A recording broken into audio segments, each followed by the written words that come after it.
What is up? We have One Piece, chapter 955. Let's go ahead and get into it, y'all.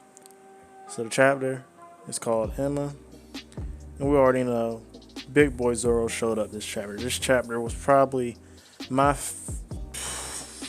what I say, favorite chapter of this Wano arc. Damn near, because it gave us a lot of information of what we're going to be dealing with soon in the Wano arc. Well, the Act 2 being just now finished after this chapter. And we're going to get into the next act soon.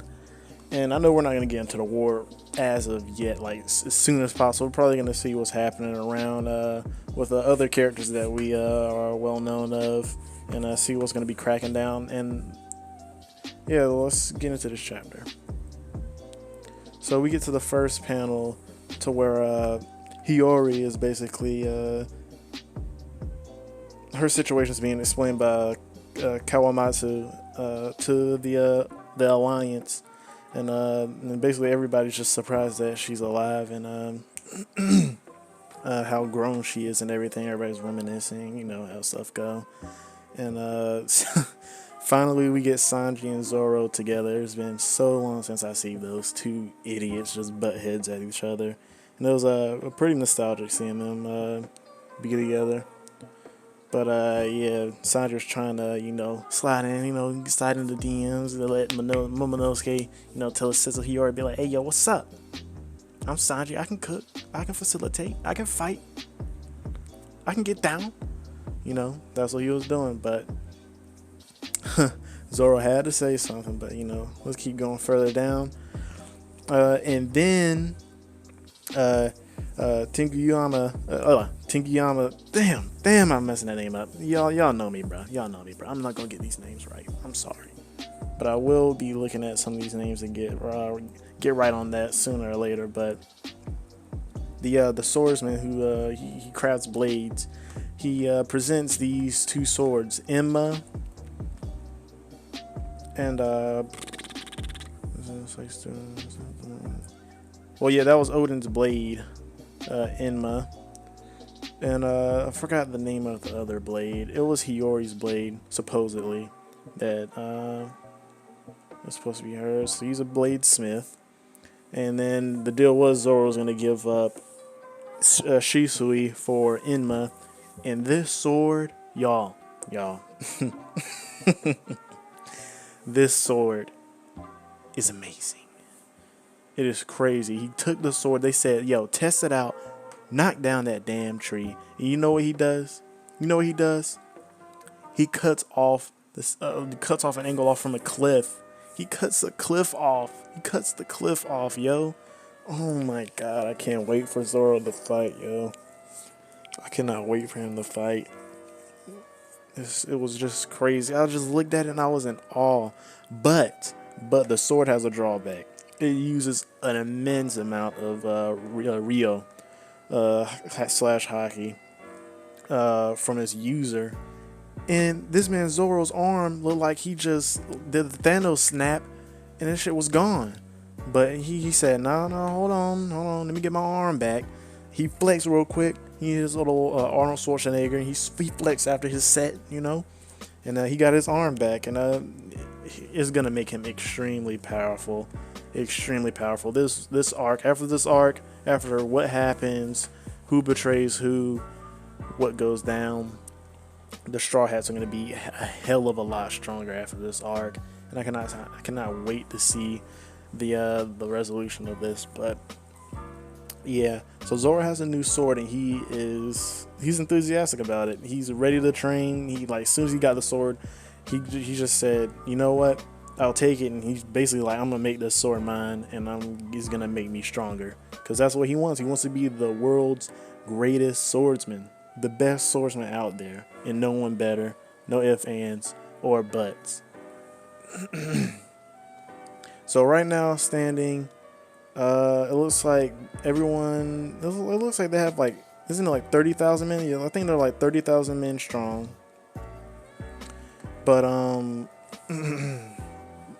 not them, not the Alliance, my bad. Not the Alliance. Kaido's crew, they're like 30,000 strong. There may be more other people, but during this festival, it will be 30,000 men.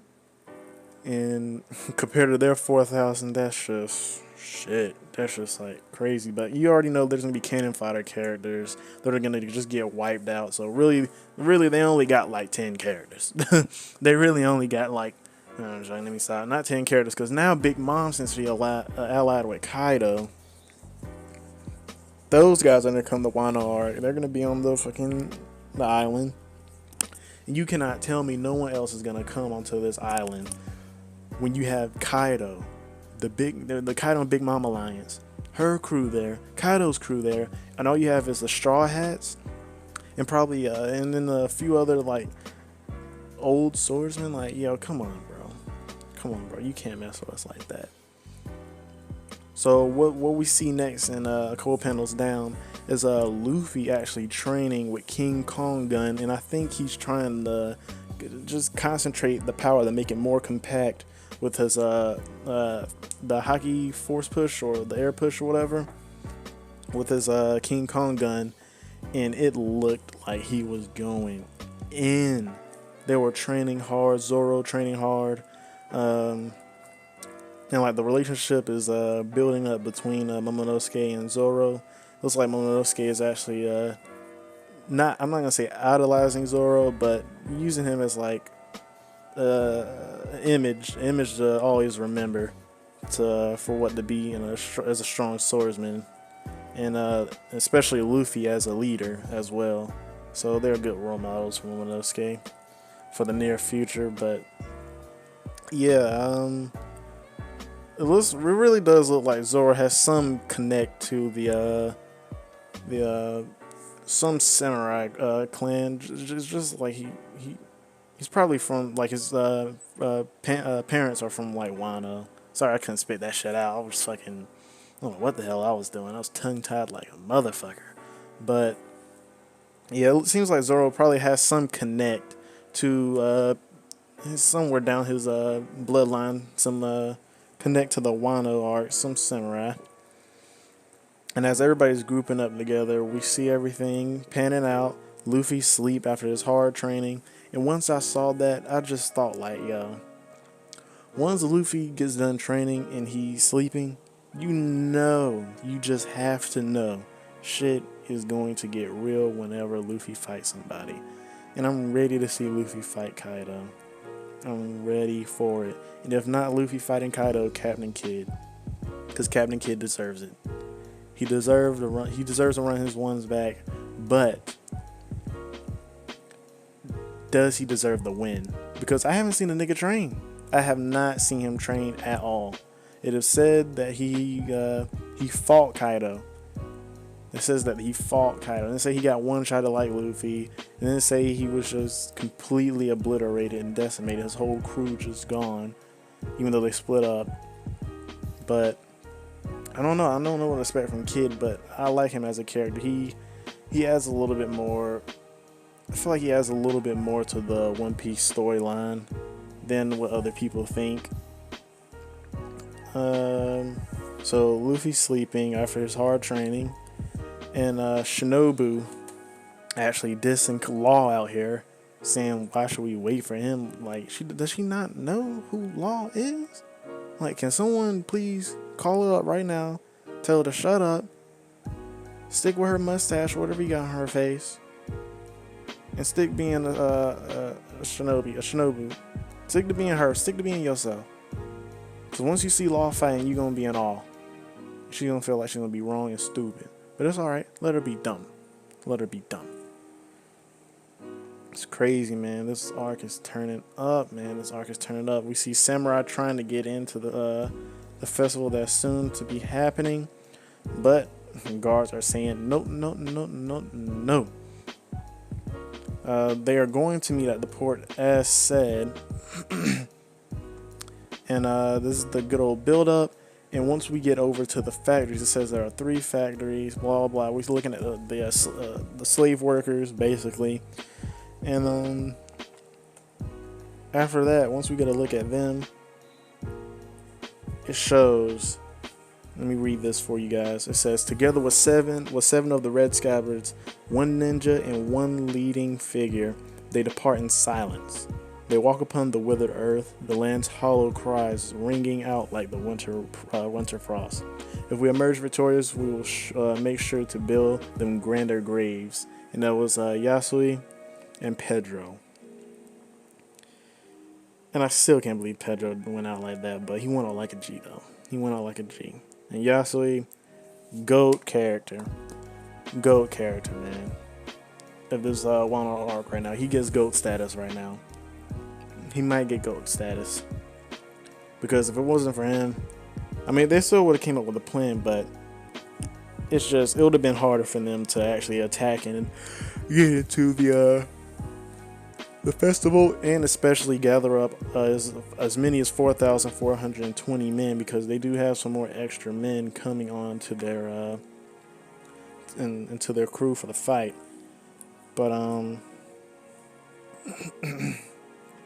it keeps explaining, and we see another. Oh my God! It looks so. This looks good. This looks so cool.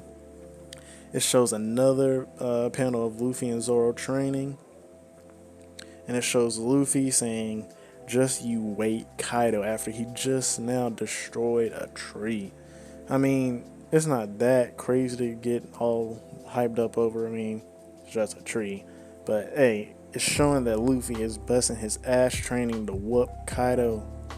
But plus, they still don't know that Big Mom has allied with Kaido. But we know Big Mom still wants to kill Luffy.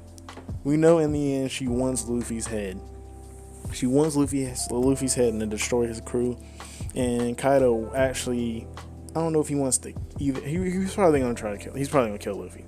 But I don't know if he wants to. Well, actually, never mind. No, he's not. He's not gonna kill Luffy because he likes to break the will of others to bend it toward his bidding and use them for his war. Because remember, Kaido wants a massive scale war. He wants them, and I quote, he wants to make the greatest war ever seen. He wants to start the greatest war ever seen. That's not verbatim. I don't know why I said it, not quote. But he wants to make the world the biggest war ever seen. And he's on the way to do that. And it's up to Luffy and them to actually either, if not stop him, but to put his plans into a big old break, because I will not mind seeing a war. Kaido allied with Big Mom, Rock's Pirates. They coming to connect. They coming to unite on basically the world, to take over the world. That will be a pretty sick thing to see. But we know that might not happen. Well, most likely because things gonna go down. We all know Luffy is gonna win. The Straw Hat Pirates are gonna win, but we don't know how they're gonna win. We don't know who's going to die, who's going to suffer, and who's gonna betray who. And speaking of betrayal, we get over to these panels. It says, Udon is fine. Yes, there are no problems at all. Was that a false report? How dare he do something so untrustworthy? Oh well, as long as I can suppress it in, it will be okay. So it has changed from Port Habu to Port Tokage. Kuzuki Hiyori is alive at the Northern Graveyard. And this is Orochi speaking this. He has a report of where they're going to be on the port, so there is someone betraying them.